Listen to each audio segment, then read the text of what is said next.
de minha autoria, relatos de um acampamento.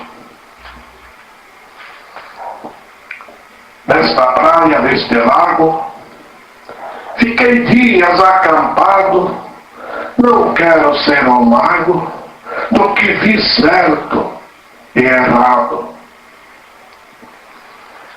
Vi muitos peixes voltando neste lago grande sem fim, pássaros cantando, gavião gritando num alecrim.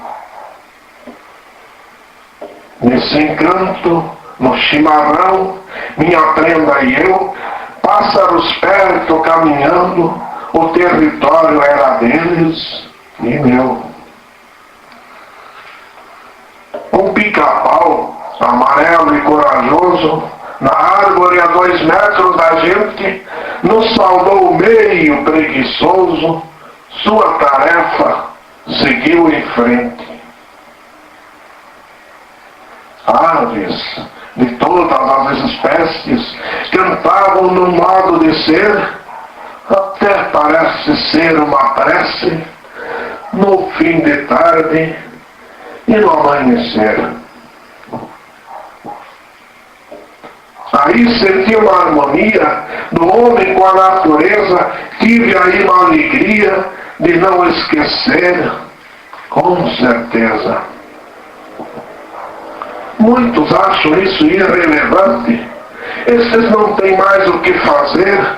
Entenderão isto realmente, quem sabe, na hora de morrer. Pescam com rede sem proporção, matam bicho só por prazer, gente má não tem noção, não é deles a dor, nem o padecer. Vi um cardume de peixes fugindo, peguei camisa e quirera, mas os peixes foram sumindo, do predador eu não sabia qual era. De repente apareceu uma aranha, me xingou brava, vai embora, pensas que só traíram piranha, o lugar é meu, estou com filhotes, cai fora.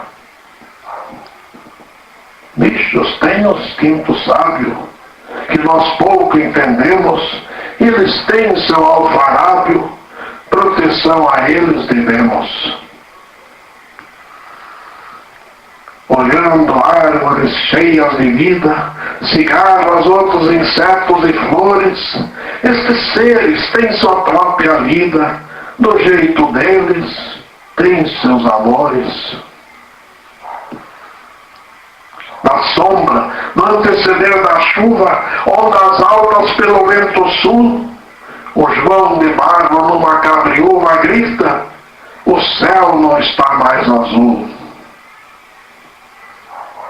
Tomando chima, a serva ou a canha, vi tudo numa melhor dimensão. Na água, no mato, na campanha, natureza salva, é a solução.